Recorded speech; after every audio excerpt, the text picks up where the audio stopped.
All right. Hello and welcome to Books and Beer, another Wednesday afternoon. I'm Luke and I'm joined today by Phil Williams. Second time on the show, mate. How are you Yes. doing? It's good to Hey, see you Luke. How again. are you doing? It's good to see you again. Yeah, I'm really well, thank you. I'm really well. Have you got a beer with you today? Are you I enjoying? actually I brought I mixed up some vodka and ginger beer and lime. It's just basically a Moscow Mule. So Love it. Love it. yeah, And it's like noon here. So I was gonna say special sort of kudos to you for yeah, diving into the vodka at yeah. midday. You And I know. have I have outdoor farming work to do after this, so I won't be inside. So that maybe it'll be good. Get me in a Yeah. nice haze while I'm outside. Well, actually, I'd much rather do something physical after a beer than That's sit at a true. computer trying to force out words or trying That's to a get good behind point. an advertising thing or something that's sort of practical. I'm on this one still my beers that Alison gave me for my Oh, birthday. nice. Who'll be on here in a minute, I'm sure.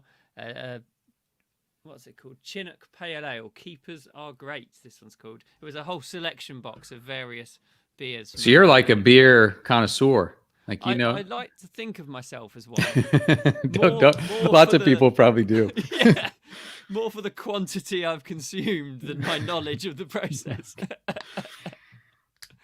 But yeah, there we go. There we go.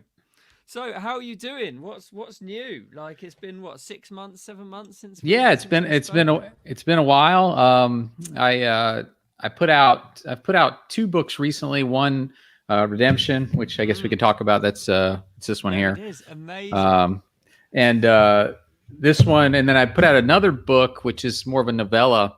And that one's Nothing to Lose, which is actually on Kindle Vella, which I guess that makes sense. Nice. Although Kindle Vella hasn't really done much for me, so I'm thinking about the possibility of yanking it and then releasing it as normal as a book. But Because I you're might. not allowed to do both, are you? You Yeah, have you to. can't. Right, you can't do both. I think what I figured out is that Amazon is essentially what it seems like they're doing is they're banking on the authors using this platform and bringing their people over to sign up for the platform versus them going out there and getting the customers like they do with Kindle Unlimited. Um, Mm. so it's like, well, I don't know. I mean, Amazon already gets enough from me. I don't know if I want to. I don't know if I want to play this game too. So we'll see. We'll It's an see. interesting thing. It's something I have no experience of because it hasn't made it to the UK. So Oh, right. That's right. I've That's not right. even I've been thinking, yeah, that sounds fun, but obviously I can't use it. But anyway, I'm sure it will or it won't or Yeah, I'm whatever. sure Amazon will figure out how to make it work, but I just don't know if I want to hang in there or not. So we'll see. We'll Yeah, see. But the absolutely. book, I'm happy with the book, and I think that however it gets released, as long as I can get people to see it and read it, I think they'll like it. So for those listening who've never heard of Vela in the UK or in other countries where it's not publicly sort of known about, what is it and how does it sort of work? Kindle Vella, I guess it's similar to what they do in a lot of places in Asia, where they have where they read by almost like credits, right? You buy like chapters. So in Kindle Vella, the first three chapters are always free, but after that, you start having to unlock chapters with like tokens, and so you can buy a bunch of tokens for they have different amounts. Like if you buy more tokens in one shot, it's like cheaper per token, and then each chapter that you unlock is a certain amount of tokens to unlock it, and then of course the authors get paid. Of course, Amazon makes sure that they get paid, but the I guess the benefit to the reader is that you never are actually reading something that you don't want to continue with. You're never paying for something that you don't like. If you don't like the book, you're not paying for it. You just I aren't going to read it anymore. Like how many books have you purchased in your life where you didn't finish? Oh, I've got shelves full of things Right, with right, bookmarks still in. right. Yeah. So I have a Kindle, a Kindle e-reader filled with where I go through and I'll read the first few chapters, and if I'm not feeling it or I don't like it, I'm moving on to the next one. And these are most of these books I've paid for. Some of them were free, but most of them I paid for. But Yeah. so I guess that's the big benefit is people don't have to worry about going into a book and not being sure if they're going to like it. So It's an interesting concept. So, did you just approach it from the process of writing a book, and then it's simply chapters, or have you tried to make each chapter a little bit more sort of standalone in that it's there's a clear sort of rising tension in each chapter. There's a clear sort of cliffhanger at the end of each chapter. I know we do that as authors anyway, but you don't feel quite so pressured, do you, if there's a couple of slower chapters where it's a bit more emotive? Have you consciously thought that whilst you were writing, right, this has to be, no, it's a good strategy. If you're going to maximize that platform, I would imagine you'd probably have to have that kind of strategy. But I just wrote it as I normally would. And then the chapters have to be a certain word length. So I think it's like somewhere between 500. I want to say it's 500 and maybe 5,000 words or something like that. Or I can't remember the exact, but somewhere in that range. So what I did was I wrote the book, and then I started to change it to based on those parameters. So some chapters I ended up merging together. Other chapters I split. I don't think I split any apart, but I think I merged a few together. And one of the things that's kind of interesting is you have authored notes at the end of each chapter, or I don't know, I guess they don't really call them chapters. They call them episodes. So at the end of each episode, there's an author's note. So what I did was, the story is about, a guy that seems insane. His neighbors all hate him. They want him off of his property. And they all think he murdered his wife. Oh, we talked about this. Yeah, that's the story. Yeah. Exactly. And so he befriends this feral cat, and the feral cat almost becomes like his therapist, because he doesn't talk to anybody. So he for the first, I think, 6 or 7 chapters, he doesn't say a word. And then he starts sort of, telling his story to the cat, and which I know sounds really dumb. I know it, but anyway, it's I don't know where the heck was I going with this thing now. So I guess the issue then becomes, so he's talking to this cat, and the story starts to kind of unravel. And with the author's note, I'm telling a separate story about what happened here with me on my farm and how I befriended these cats, like feral cats, in real life. And so I modeled some of all the cat behavior and stuff is stuff that I modeled just spending time with these animals. And so the cool thing about the author's note is you can use it to do all sorts of things. So what I did was I used it to tell a parallel story to the main story about, how I made friends with them. I walked around the farm for months carrying cat treats, hoping that the cat's gonna see me, and because it was stalking me, and I would start feeding it, and then eventually, we made friends and came to the door and started feeding him, and eventually it took like 6 months to be able to touch the cat.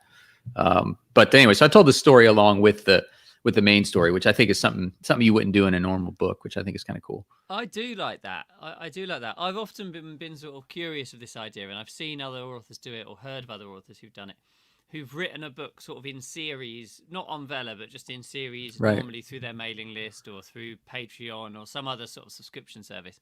And they've sort of taken feedback from readers as they've gone along. So, what should happen? Should the person that's good. do this or this, or that's this good. or this? And then the next week they've written the next chapter, and it's been uploaded, and the readers will see what happens. But cool. Maybe it lends itself to something like that. I think it should. I don't think. I thought originally there was going to be reader feedback where they could make comments and whatnot, and then you could, as the episodes are released, you could comment back and whatnot. But I haven't seen. Maybe I'm not. Maybe it's because I'm going straight off my laptop, just looking on the Amazon site. But I know there's an iOS app that you can get for Kindle Vella, so maybe it's different there. But I haven't seen any place where you get feedback from the readers, other than they can click the little thing that says give you a like or something like that. But that's about it. But yeah, that would be cool if they were doing that. Maybe they plan to do that for the future. Yeah, it'll be an interesting thing to watch. And I think from your perspective, being in a place where you can do it, to have something and get in there early is never a bad idea, is it? Just to have a toe in the water, as it is in that sense. Yeah, that was my thought. I mean, that was the way the old west of the original Kindle, everybody did really well. I mean, you and I missed that, but yeah. But yeah, I've heard stories about, being able to put up a book for free, and they give credit for paid, like the rankings. So imagine how high a rank you could get. I know, with like a homemade cover and no editing or anything. I know, it's insane. It's insane. So yeah, no, we'll see. It may, yeah, time will tell, won't it? Let's have a quick jump over on the comments, Phil, and see who's joined us today. Oh, Fiona's here. Hi, Fiona. It's good to see you watching live. We've missed you the last few weeks. I know you often watch afterwards. Ray is joining us as well. Hey, Ray. This is, believe it or not, this is actually Ray's book. I got to send him that. Oh, really? So I need to send him an email. He does he does beta reading for me, and, Yes. and normally I send a signed copy, for at least people in the U.S. I can't. It's too expensive to go send these books overseas. But anyway, that's actually Ray's book. There you go. There you go, Ray. It does exist. It's just not found its way to you yet. Alison, sponsor of the beer. Hi, how are you? Hi, Alison.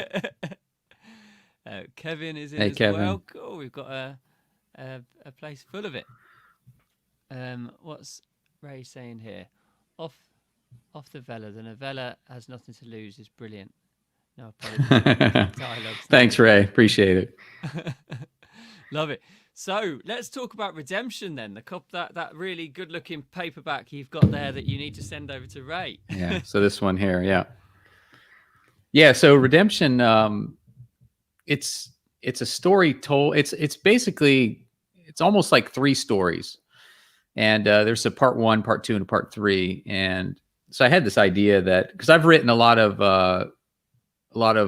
alternating chapters where you have one character then another. I've even done ones with four main characters where it's literally 1, 2, 4, 5 to 8, 9 to 12, and they're all in an order, which gets really complicated for plot building. But I had an idea for, like, what if I had a story and instead of doing different point of views through the chapters, but it was different point of views through the parts. So the first part is told from the wife's point of view, where she finds out that her husband is accused of a really awful crime, and her character arc for the first part is her deciding whether or not she's going to believe her husband or she's going to believe her family, because one of her family members that she grew up with, her original nuclear family, what she grew up with, the crime was against one of them. So there's so the big conflict is pitting the husband, putting the wife between the husband and her family. And so those are hard decisions to force her into. And then to throw added spice into the mix, there's kind of her ex-fiancé that's still hanging around that her parents really like and prefer to the husband. And so he's sort of lurking there, circling like a vulture. So anyway, so that's the first part, and the first part ends with a trial, and you find out whether he's convicted or not. And then the second part, well, we have to give some of it away because the second part is the husband in prison. So we'll give away a little bit, but the second part is told from his point of view, through the entire his stint in prison, and you don't get to see. You see, the struggles of him trying to deal with, being in prison and dealing with it, and then trying to deal with things like civil suits after the fact, and because he's somebody who has a little bit of money, and dealing with still trying to get his ex-wife or wife, who she's interested in divorcing, obviously, but she's still trying to get people to hear his story, and it's it's a struggle for him. So, and then the third part is 20 years later down the road, where there's a child. There's a child that's 19, 20 years old, and she overhears Are you getting feedback, by the way? No. Okay. I wasn't sure you were hitting your head. Okay. I just am interested. Oh, okay, great. Okay, I wasn't sure if I was coming off not. But anyway, so in the third part, there's a child, and the child here overhears an argument between the mom and the sister and the aunt, who would be the aunt to the child. And that gives away some of what happened in the past, which is all a big secret now. Like, nobody wants to talk about it. So she finds out about it, and then she starts to become essentially the detective, the amateur detective, and she starts to unravel the whole thing. And it's not what everybody thought it was. and the whole thing falls apart. And the interesting thing to me is that in the 20 years later, you see not only how the crime affected the victim, but also the accused perpetrator, and then the whole family surrounding the thing. And it had wide-ranging effects for everybody's life going forward, which I think is kind of interesting. And then to see it all unravel, and then to finally get to some sort of truthful resolution is satisfying to write, and hopefully satisfying for people to read.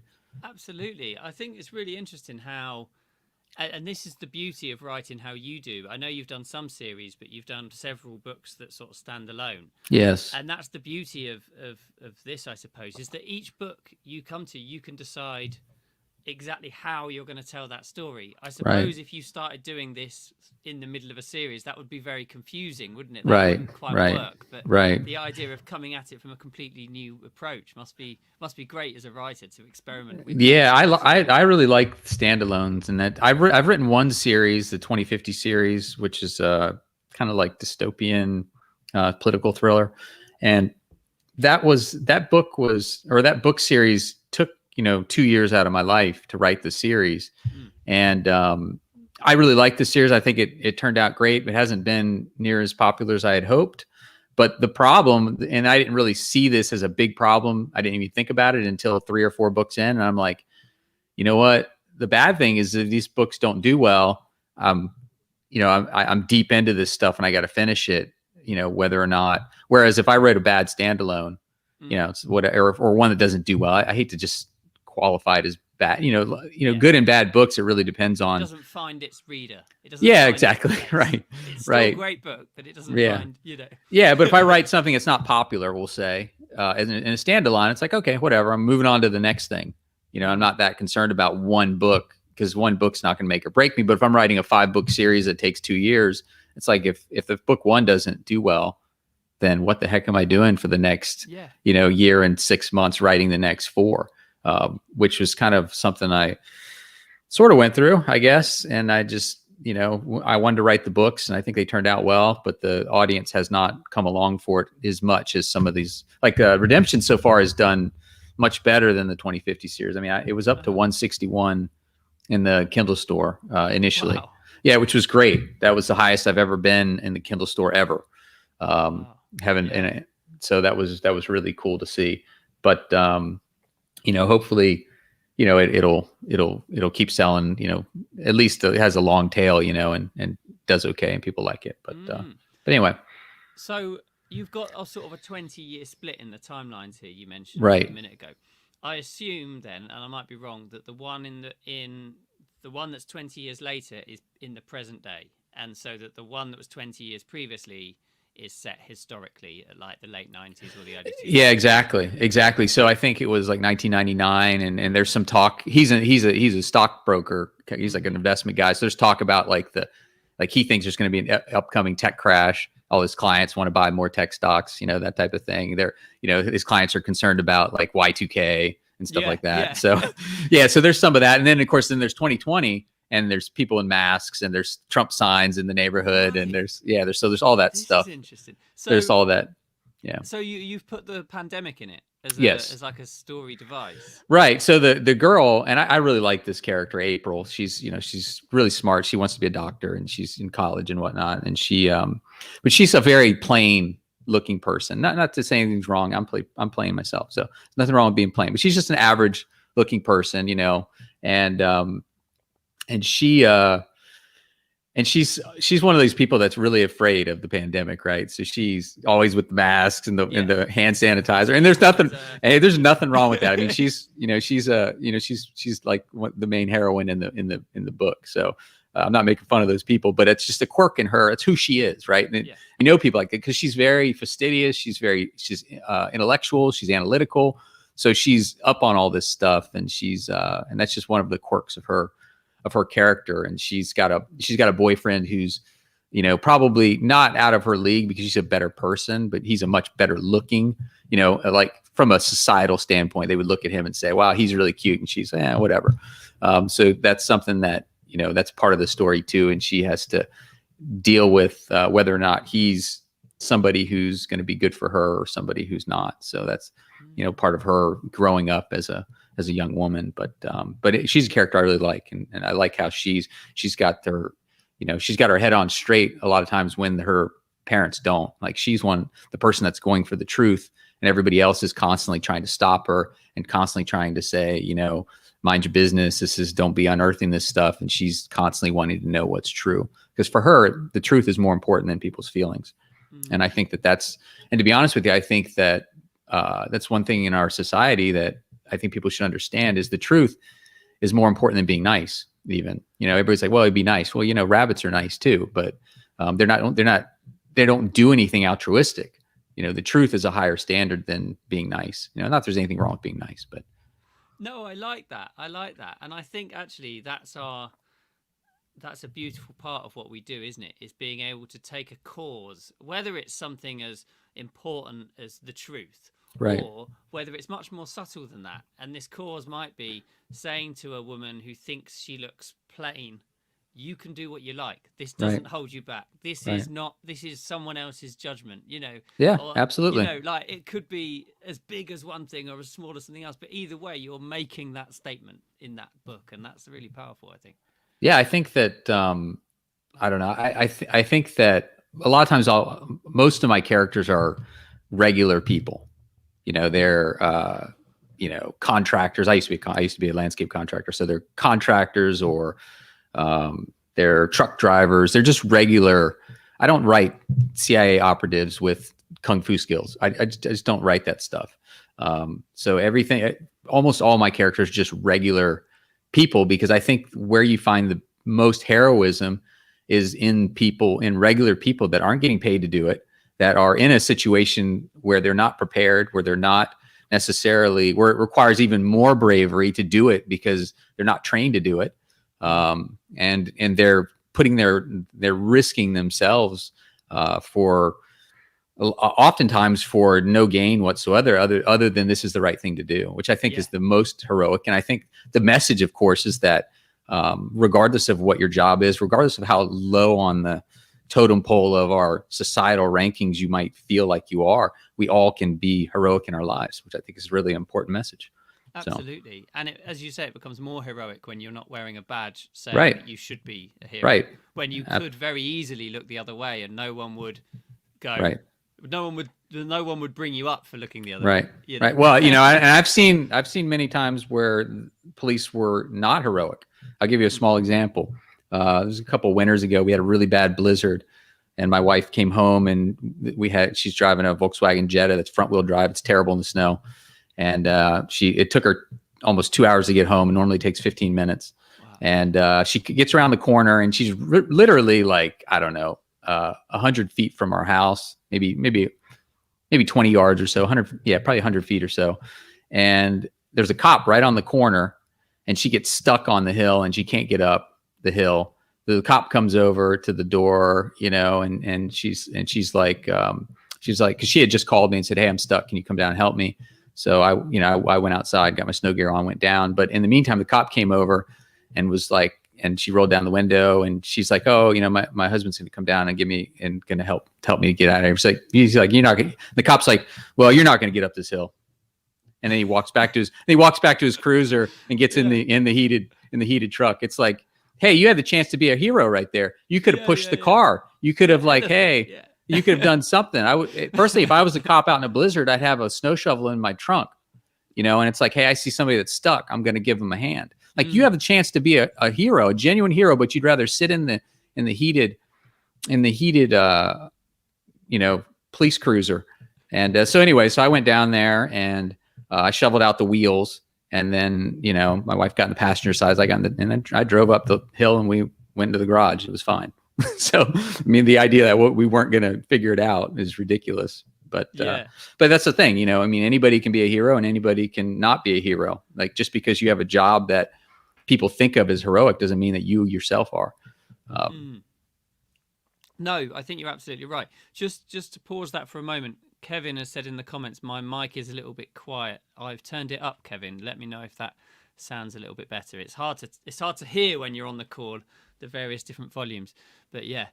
I think you're absolutely right, and yeah, exploring that in your writing, that idea that a hero has many faces, and can be sort of different. And I find this actually, I think this is one of the difficulties that I've found in my books in sort of marketing them, um, in sort of explaining them to the readers, because my heroes are quite timid. You know, they don't Right. fight. They swear a little bit, but they're not all. There's not lots of swearing. Right. You know, they don't. They're not hard. They're not tough. They solve things using their brains and Right. their empathy and their kindness and those sorts of things.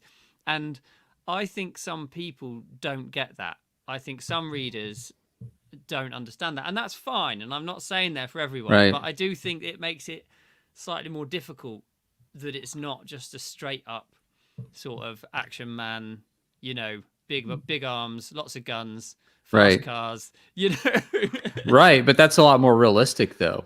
Yes, you know, absolutely. Yeah, and that's important to me, and I think that's important to you as well. In because your writing. you know, using the hammer, so to speak, in all these situations is a lot easier than trying to find an elegant solution to these problems. You know, thinking them through and trying to find an elegant solution to these problems that you know is going to be much more difficult than just, you know, my guy is a perfect sniper and can just kill these people and get us out of this situation. So that's one of the things I like. I like playing with the idea that, you know, the fish out of water type of thing. But yes, exactly. And the idea that, you know, how many novels, like classic thriller novels, have you read where the guy goes to a foreign interesting country and never struggles with not being understood? Just, right. Oh, didn't I mention that he knows how to speak, you know, Armenian? Yeah. You know, or right. whatever, some obscure language, you know. Yeah, it's yeah, it's those sorts of things. That's true. I can't think of a single book or a movie where that was an issue. It's like they know yeah. 5 languages. I know.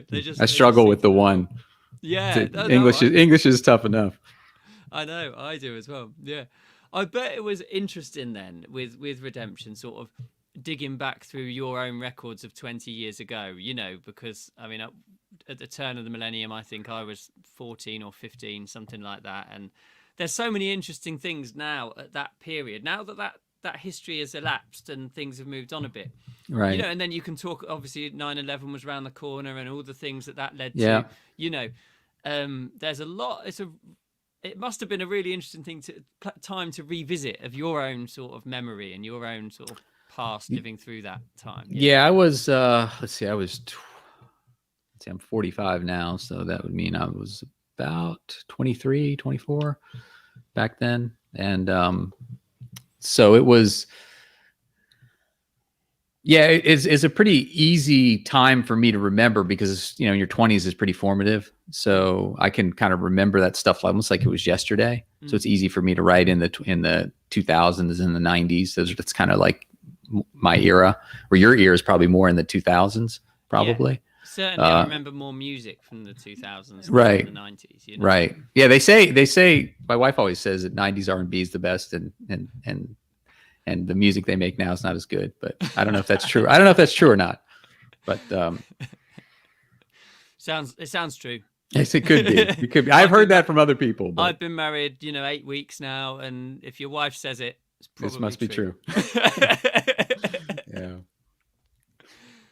Yeah, but no, that is interesting, and I think I'd quite like to revisit those sorts of periods of time, and as from a writing perspective, I think that would be very interesting. Well, it's a good time period because you don't have to do the whole historical fiction thing where you have to really learn about a time period if you've lived it, right? Like if I was writing about the 1700s, it's like it'd take me, a year of research before I could even probably start writing the book.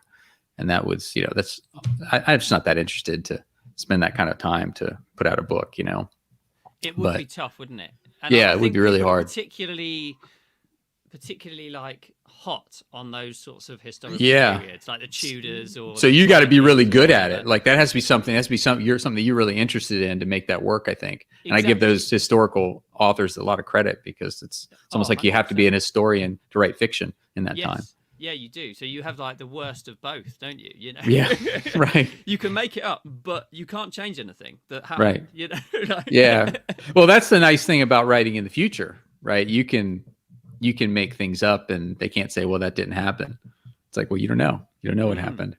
So But it's interesting because you went in your dystopian series, you went sort of 30 years one way, and now in yeah. this book, you've gone sort of 20 years the other Right. way. You know. Right. Yeah. I thought like I wanted to, I'm not a big fan of science fiction. So I didn't want to write far into the future, where you see the spacecraft and whatnot. But it's just not something that particularly interests me. And I'm not even sure if that's, who knows if that's where we're going. We could go the dystopian route of going back in time in the future. I mean, who knows? But 2050 seemed like a place where I could extrapolate a few things and Yeah. maybe, and some of the stuff is not realistic, but at the same time, some things are like, okay, well, if this continues to happen, then maybe this would probably happen. Yeah. And playing that game is a little more interesting to me than thinking about, what things are like a few hundred years from now, which who knows?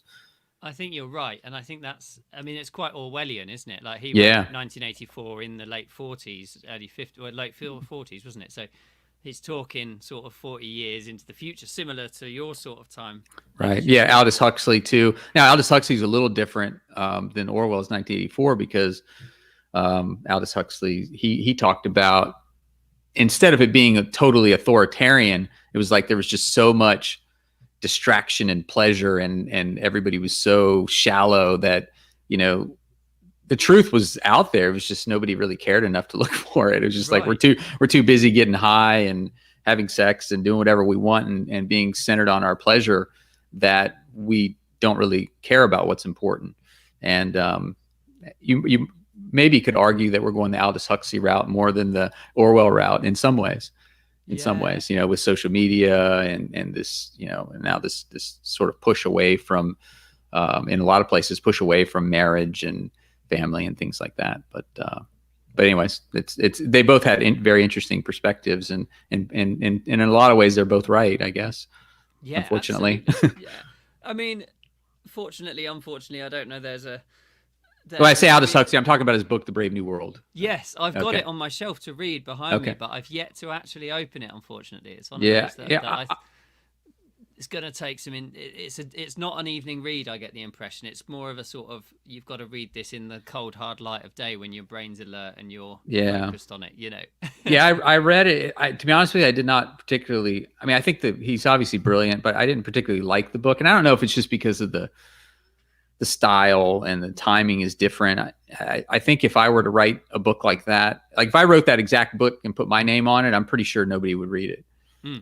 But for that time period, I guess obviously it's he's a genius, and it's become a literary work. But from my perspective, reading I just didn't really think it was a particularly compelling. Like, it wasn't something you read and you can't put it down, and it's like, wow, this is really compelling fiction. It wasn't like that at all. It was just it's a lot of narration. It just feels very, I don't know what the word I'm looking for. I hate to be critical, especially, because who am I, right? I mean, we're talking about Aldous Huxley, but it just wasn't. I mean, I'd be lying if I said I really enjoyed the book, even though those topics interest me.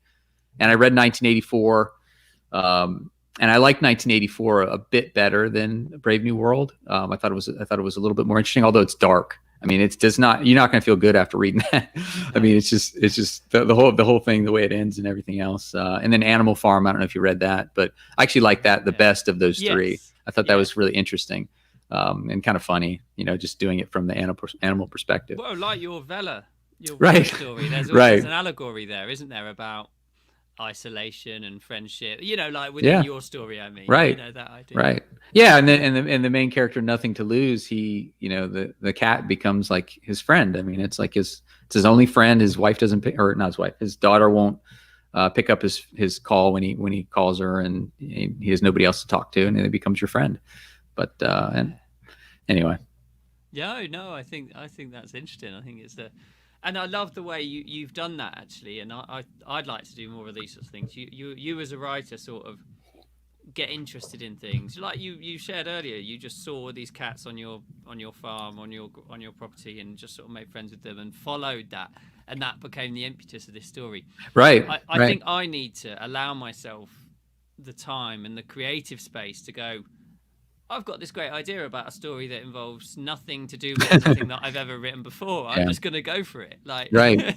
That's essentially, actually I'm writing a horror. Well, I would call it a thriller, but it's definitely teetering on the side of horror at this point. And I've never really written in that genre before, but you're right. That's kind of how, if I have a list of ideas, and then if there's something that is really compelling to me, then I'm like, okay, well, I'd like to sit down with this for 3 or 4 months and write this, but I'm not going to, and maybe it's to my detriment but I won't say, well, this thing sold, so I'm going to write something like that. Like one of the books that's for me sold the most was What Happened at the Lake, which is a murder mystery. By far, that's my biggest seller. In fact, if I took all the sales from that one book, it might be more than all my other books combined. And I have 21 books. So that gives you some idea how much more that book sold than all my other books. But I don't think it's necessary. I don't think it's my best book by any stretch of the imagination. And if I wanted to just write murder mysteries to capitalize on that, I certainly could have, but it just doesn't interest me. And it's just like, I want to write lots of different things, but if I'm going to spend 3 or 4 months on a project, I want it to be my best work. And I think it can only be my best work if I'm passionate about the project. Otherwise. But the problem, of course, is that I'm all over the place. So I've got I have a romance novel. I have a romance novel with not a happy ending, no HEA. I have a science fiction, thrillers, murder mystery, nonfiction, a kid's book. I mean, you go down the line, political stuff. I mean, so anyway, so I do sort of let the wind blow me which way I want to go, but I don't think it's good for making money. That's for sure. I don't think it's good for making money at all. But I think, oh, excuse me. Just spilling my second beer. This one, sorry to pause the conversation, is probably one of my favorites, actually, from the box that Alison sent me. It's a Belgium Pale Ale. Oh, nice. I don't know if you've ever had Belgian beer, but it's very wheaty. It's like, it's. I'll show you the colour. Is it like German beer? No, like German beer's clear. It's sort of cloudy and okay. Yeah, it's wheaty and quite sweet. It's lovely. Now do you drink beer warm? Or do you drink cold? It depends. I quite often, these have been in the fridge, but I got them out about half an hour ago, so they're warming up. Okay. Yeah, but Belgian beer you would drink cold. British ale you would normally drink at sort of a room temperature or cellar temperature. They would keep. Which is like 55 degrees or so. It's about 16 Celsius or something like that, whatever it might be, or 14 Celsius. Yeah, there you go. No, I know exactly what you mean, and but I think you've got to do it like that. I would struggle to write the same thing all the time. It's like, even like things like this, having this conversation with you or doing all the other things I do. Someone who's focused on making money, churning out books might say, don't bother with that. Sit there. That's an hour you could have written another 1,000 words. That's an hour you could. But actually, if you're going to have that attitude, you might as well go and work at a sausage factory. You know what I mean? That's just crank them out. What you're turning your life. Well, there's definitely easier ways to make money than writing books. That's for sure. I mean, it's not, if you want to make money, this is not the profession for you. Yeah. I don't think. I mean, there are some standout examples of people that have made lots of money, but but if you average it over all of us that are trying. But even if you take the top, like, let's say you take the top 1% or so, the top 1%, some of the people in the 1% are making like maybe $100,000, which is a lot of money. I'm not saying it's not, but if you take the 1% top accountants or the 1% top, in just about any other profession, they're making way more money than authors do. And that's all well and good. I mean, I didn't choose this profession to make money. I wanted to write books, and I enjoy writing books, and that's the reason why I do it. So for me, it's just, I think it's so hard to write a good book. I really do. And I still find it very difficult. And I'm not saying that I know how to write a good book. I'm just saying that I think it's really hard to do. And I think that if I were to go into it saying, okay, well, I'm writing this book because I think it's going to make money, I'm pretty much sure it's going to be bad. I'm sure it's going to be a bad book. But if I go into the book saying this is something I'm passionate about, this is something I want to learn more about, or something I know a lot about, and there's something I really want to tell the world about, then I think I have a much better chance of writing a good book. Whether or not, it translates into lots of money or not is irrelevant, I think. I agree with you completely. Yeah, I agree with you completely. And I sort of, it's almost the law of attraction, isn't it? I think you write the best book. You've got to write what you believe is the best book, and then the person who's the right person to find that will somehow seek. You hope, as part of their own journey. Then you got to put Then you want to put the. I guess you have the creative hat on while you're putting the book together, and then you've got to put on the marketing hat after and say, okay, what have I done? And let me see if I could figure out a way to market this thing. I know, and that's okay. I know that's the hardest thing. But I'd rather not. I'd rather not try to write a book though with the marketing hat on though. I think that's not gonna work. It would be really tough, wouldn't it? I want to show you something because for two reasons. Firstly, it's my book that's out tomorrow, so I've got to plug it on my own show at some point. Nice. There it is, looking great. That's Latvia, right? In Latvia, yeah. Because I went last year. I was lucky enough to be able to go last year, and was just inspired by the place, so wrote this book. Now, Latvia was under Soviet bloc, right? At one point. Yes, that's partly what this book is about. In fact, okay. It's about how they when they got independence again in the early 1990s, the Soviets took all of the documents related to the population, so birth certificates, death certificates, criminal records, anything like this. And there's certain conspiracy theorists that claim that if these documents now were to come to light, 30 years later, some very powerful people in the Latvian government and business and all sorts of things wouldn't like that. There'd be some secrets here that told of them in their younger lives that wouldn't like those coming forward. That's super interesting. I read that article whilst I was there in Latvia and just thought that would make a brilliant thriller. Yeah, that's a great. It's kind of like the Panama Papers too, right? And I'm sure you've heard of the Panama Papers, like how they had those documents that came out of Panama, like banking system or whatever, and they were talking about all the people that were hiding their money down there. Essentially, I actually used to live in Panama, but oh, cool, yeah. So I just thought it's a brilliant one. And also, I suppose it makes. So when is it out today? It's out tomorrow. It's out tomorrow. So midnight tonight, wherever you might be. But the second reason I wanted to show it, because the dedication, I've dedicated each of my books to people who are important to me, obviously. But this is the fifth one. So I've done sort of groups of people, and this one I've dedicated it to anyone who. I'll read you what it says. It expresses it mostly, and it was what we were just talking about. Books are difficult to write. Anyone who tells you differently is lying. Not a month goes by where I don't think it's too hard or it's not worth it. Every time this happens, as though by magic, I get an email from a reader like you. Some of these are simple messages of encouragement, others are more meaningful, but each one shows me that I'm not doing this alone. If you've ever reached out to me, then this book is dedicated to you. I appreciate the messages more than you'll ever know. They've kept me going when all seemed lost and given me a purpose when I didn't see it myself. Nice. And I just thought... That's very well said. That's great. Yeah, because it is like that, isn't it? It's exactly like hard. That. And sometimes that one email from someone can make you think, yeah, I'm going to carry on. Yeah. I don't know. That's a good question. Like, I get those emails too, and it is awesome to hear from people. And I wonder, like, let's just say in a hypothetical world, you've never gotten one of those emails ever. Like, no one's ever, because we don't have an agent and people telling us, that we're doing great. So let's say you never get any of that stuff ever. Are you still writing today, or do you hang it up? I wonder. Like, I don't know. I mean, it's an alternate world, obviously, but that definitely has helped me to continue for sure. Oh, massively. Like, I've had ones from, and as I say there, it doesn't matter. Sort of some of them are really meaningful. Like, one lady emailed saying her husband was going through a certain illness and she'd used my books to get through the waiting in the doctor's office and all these sorts of things. And other people have just said, I read them, I listen to the audiobooks whilst I'm walking the dog every morning and love it. And I just think, brilliant, because it just transports what I do here at this computer. Yeah. Something you created out of your mind from nothing. And that's payment in itself, isn't it? I think. Yeah, to be fair. absolutely. Whilst it doesn't keep the lights on and fill my belly, it's payment. Right, but the motivation is huge. I mean, I don't know.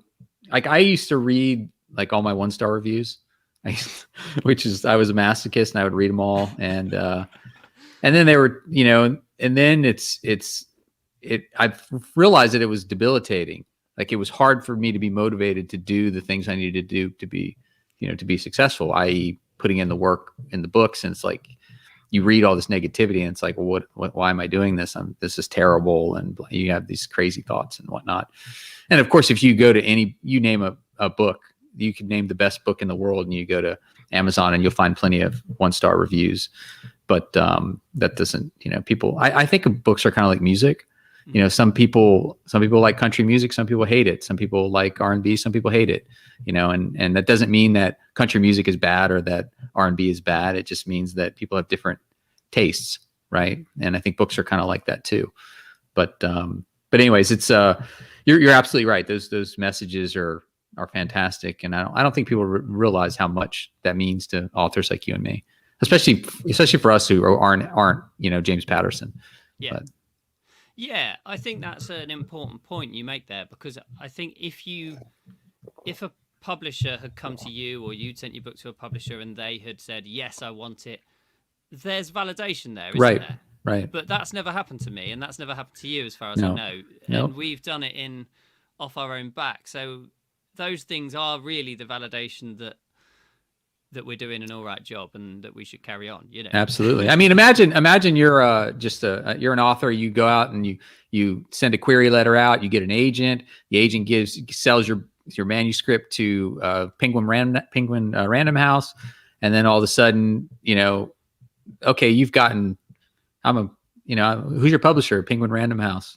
You've got all that validation, and somebody's optioned your story to be a movie or whatever, all the stuff that could happen in that scenario. But for us, it's just, we write the book. There's nobody telling us yes or no. There's nobody saying, well, your editors are, we have editors, and I have editors that will tell me that they don't like something but they're not going to tell you the story's a waste of time and do something else. No, they're not going to say that. They're going to happily take your money and and they're going to. Now, I think the editors are good and all, but their job isn't to say whether or not we have the right stuff or not. Their job is to help us as much as we can to make the book as good as they can make it. But an editor can only do so much. You give them a pile of garbage and they're like, well, I can make this slightly better, but it's still going to be terrible. And an editor can only really help so much. I mean, they have limited time. So for us, it's like, okay, we're not really being told what we can and can't write. We're not being told whether it's good or not.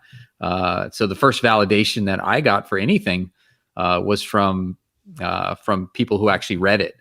I get no validation. Like my family doesn't read anything. Friends and family, they don't, they've read a few things, but I'm not getting validation there. And I never wanted any validation there, to be honest with you, because I just don't think that they're my audience. And the last thing you want is like people that are close to you making criticisms, because it's just not, I don't think that's good for your psyche. I'd much rather take criticism from my editor than I would from, a family member or something like that. So really the only positive feedback that I get, and probably for the most part, you too, is from readers. So, it's priceless. It really is. It absolutely is. Absolutely is. Let's have a quick jump over to the comments, because we haven't done much this hour, and see what people are saying. Alison says, random question. What tidbit in your life would surprise your readers? Oh, man. That's interesting, tough, isn't it? I mean, you talk quite a lot of, I found when we spoke last time, our conversation about your farming and your property very interesting. I don't know whether we had that on air or not. I can't remember. But... Yeah, I think we talked a little bit about it. People might be surprised. Like I used to be a landscape. Like I started out of college. Like I couldn't find a job. Now it was surprising to me at the time. It's not surprising to me now. I graduated with a sociology degree, and so it's not surprising that I couldn't find a job. And so I was mowing people's grass. No job for sociologists. No, in your part no. Of the I think you have to teach sociology. That's what the job is. So it's a big circle of unemployment. So anyway, so I got out of college and I couldn't find a job, and I was mowing people's yards for a living. So my job was I'm cutting grass for a living. And, I was doing this, and it blew up. I mean, it got much bigger than anything that I had ever thought. And I grew this big company, and I guess it was like 10 years later, I think I was like 29, and decided that I didn't want to do it anymore. That I didn't particularly, I mean, it was making money. I mean, it was a good living. I made a very good living. And so I sold the business, and I didn't know what I was going to do. My wife quit her job. We moved to a rural farming community, bought a piece of land, and it was a degraded old hayfield. And I proceeded to plant 2,000 trees and put in ponds. I created this essentially this nature. I don't know. I hate to use the word paradise because I don't want to brag, but it's a beautiful place, and it's turned out to be what my wife and I really, where we wanted to live and how we wanted to live. So we live a much more sustainable life, and we probably get about 70% of our food comes off the land, and we live, it's fantastic. And so writing really kind of goes with my lifestyle, where I'm, a couple of days I'm out on the land all day, and I'm here writing. I'm pretty much attached to this piece of property. And but anyways, that's, to me, prior to this, I mean, I dealt with depression and different things that I struggled with when I had my landscape contracting business. And when I started being more in touch with nature, all that stuff went away. I mean, it was just the best therapy you can imagine. But so that might be somewhat surprising in that, and I didn't. And here's another surprising tidbit, is that I would describe myself as the third best writer in my family. So my sister and my younger sister, my older brother, both had more aspirations in writing than I ever did. It was something that kind of fell into more so than something that I really actively sought out, because it took me, several years after I sold my business and moved up here to figure out what I wanted to do. And that was a tricky thing I didn't think about, is that you have this opportunity where you have some money, and you have and more importantly, you have time to figure out. It's like, I can literally do anything I want to do in the world. I have to choose what it is. If I want to go back to school and get this, I can do that. If I want to start a business, I can do that. I tried 2 or 3 different businesses. They all failed until I kind of started writing on the side, and that started to pick up, and I really realized I enjoyed it. But the idea that I just think it's really hard to find out what you really meant to do in life. And I think most people never find it because they never have the time and the opportunity and the money to do it. And I was very fortunate that I was able to figure that out at an early age, but it took a long time, and it was not easy. It certainly was not easy. I agree with you completely in terms of figuring that out. Is such a mission, isn't it? Yeah. And people you get commitments, and then you have to keep doing the thing or whatever it is to earn the money and all that sort of thing. It's a cycle, isn't it? What was it then? How did you discover the writing? You say you were just doing it on the side. Did you, read a book and think, "Oh, I can do better than that"? Or did I never thought I could. Yeah, I never thought I could do better. It was I was actually a permaculture consultant. I'm not sure if you've ever heard of permaculture. It's a design science that seeks to mimic nature. So it's kind of like an agricultural design science that designs natural systems. So that's what I was doing. I was doing permaculture consulting. The problem was I wasn't making very much money, and the clients that I was getting, they saw some stuff about permaculture, but they didn't really want permaculture. Really what they wanted was landscaping. I was like, I'm not doing that anymore. And so I would give them these beautiful designs, and they would say, well, it's going to look too messy, or I was like, well, this is how natural systems work. But so it wasn't as fulfilling as I thought it would be. Now it's fulfilling for me to do it myself on my land, but I found that working for others just wasn't fulfilling for me. So I stopped doing that. And then I wrote a book on, it's called Fire the Landscaper. And it's a book about the landscaping industry that I came from and all the pitfalls around it. And I just think it's so interesting that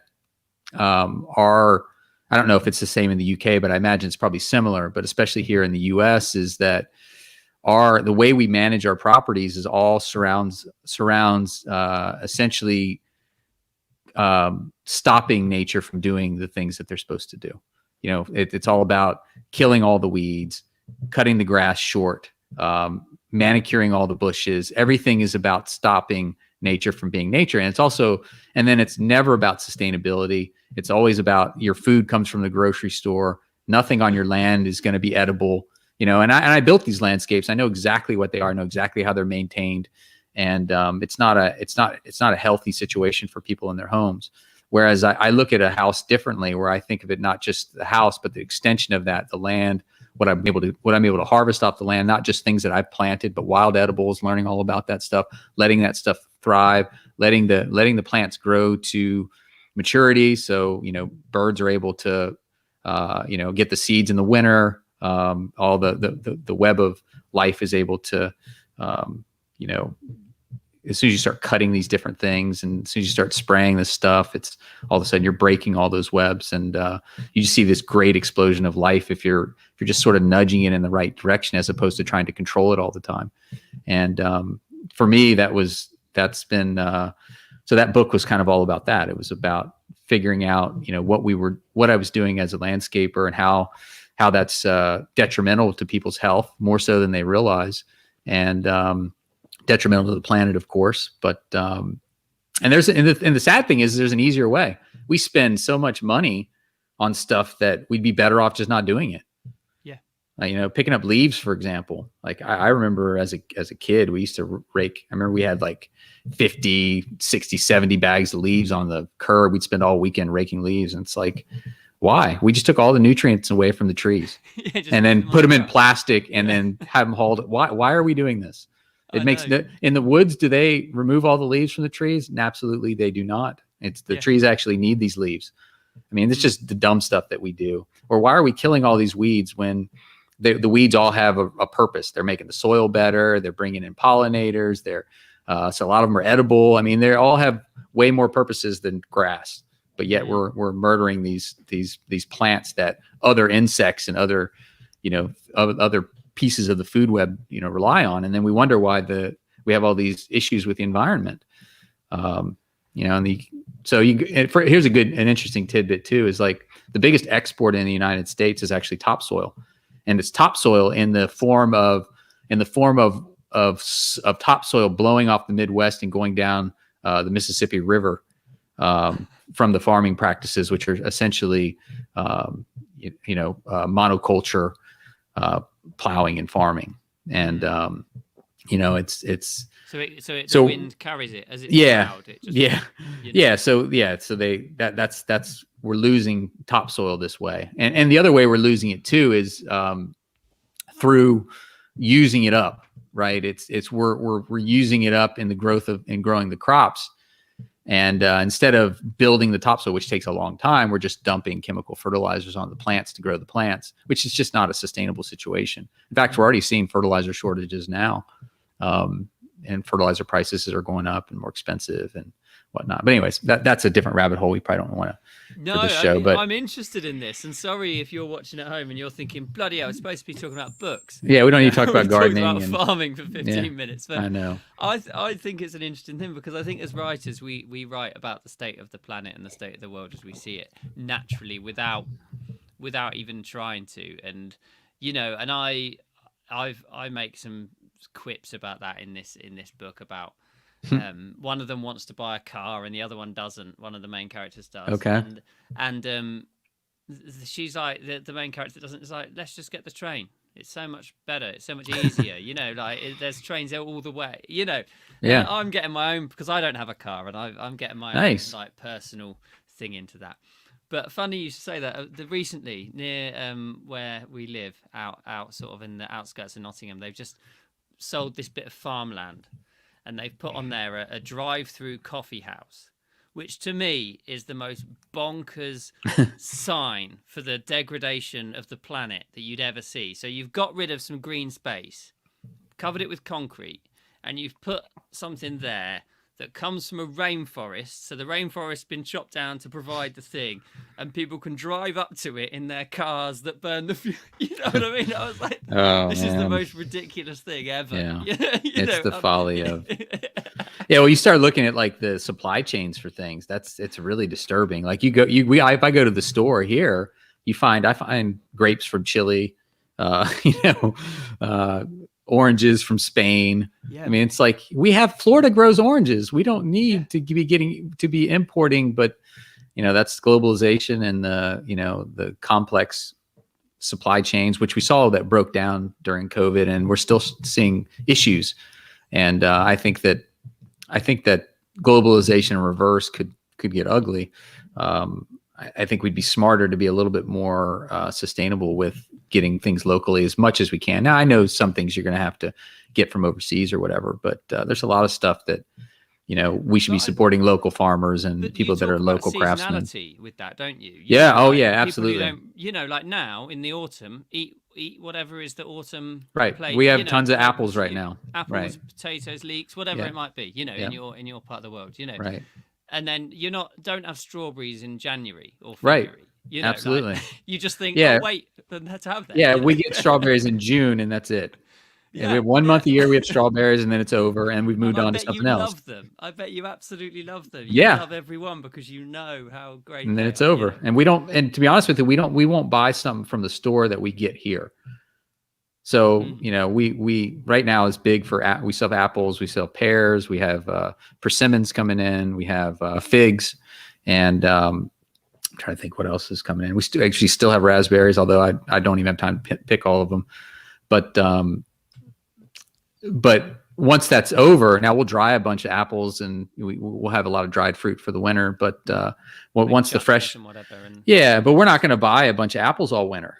Even though we're not getting fresh ones anymore by the end of November, it's over, or mid-November, it's probably over. But there's no need. I mean, we're not interested in getting stuff that we produce here. But no, it's really interesting. And sort of talking about that way of life then, and sort of working with nature and doing those sorts of things. You've answered this slightly, but do you do that yourself with your sort of creativity? If you've written in your diary, write 1,000 words today, and you get up and you sit at your computer and you're just feeling do you go, come on, do this, or do you have that sort of holistic natural approach where you go, it's not meant to be today and I'll go and do something else? What's your sort? That's a good question. The way I schedule my week is I do things in batches. I used to try to do everything every day. I would do everything, right? I would go do some chores outside. I'd write a little bit, do a little marketing. I'd do all this stuff. And what I found out that I was doing was I was starting and stopping, and I was wasting a lot of time starting and stopping all these different activities. And I was like, you know what? It would be much better if I just concentrated on one thing. So 2 days a week, all I do is farm. Like all day long, I do nothing else, just farm. And then 4 days a week, I write. That's all I do is write. And then 1 day a week, I do marketing, and all I do is market. Now, granted, sometimes there's a little crossover if something special happens, like, talking to you or something. But for the most part, I try to stick to that. So if I not feeling the words, I'll sit there all day long until I get something out. Yeah. I mean, to be honest with you, it's never happened. I've never sat down all day and not written. I usually get, at least, a chapter out or something. But I don't think I've ever done less than I shoot for around 2,000 words is usually what I usually am around there most of the time.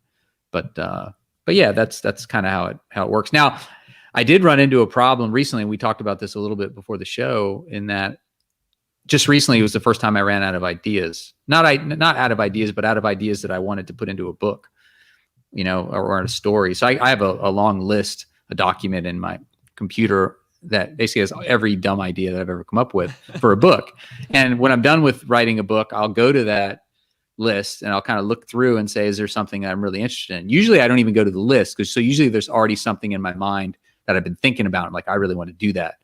And but recently I got to the end of Nothing to Lose, with the cats, and I'm like, there's nothing that I really want to write right now. It was like the well was dry, and that was the first time that had happened to me since I started writing, and that was, so it's been 6 or 7 years, and so that was kind of surprising. I was like, am I just tired of it? I just not want to do it anymore. And then I had this idea. For kind of this horror thriller type book where, and this is just purely for fun. I don't know if there's really a deeper message in this book or not. Maybe there is, but the premise is that you take 5 19-year-olds just out of, a year out of high school. They are lured into this interview, which turns out to be fake, and then they're locked into this room and they can't get out. And then the person sort of in control of this whole thing is somebody who wants revenge on all of these people. And then to make things more contentious, each of the people in this room has something that they've done, something really bad that they've done to somebody in the room. And then also somebody else in the room has done something really bad to them. So they don't necessarily know it. They don't know that these things have necessarily happened. And then, of course, that's what the puppet master is sort of using that to get them to sort of devolve into their baser, violent tendencies. So this was kind of funny. I came up with this idea. I was like, well, the first thing is let's get people to admit that they don't like somebody. And so the sort of the figure, and he's like just sort of a shadowy figure behind a screen and in the speakers right above. And he says, who raise your hand. First person who raises their hand that they don't like somebody in this room gets $200. So a few people, they make it 300 and someone gets twitchy and raises their hand and, money falls from the ceiling. Right. And so they collect their money. And then of course, and then he starts to escalate it. First person to slap a girl gets $500, and people get twitchy and, the money that it gets up and up and up. And then somebody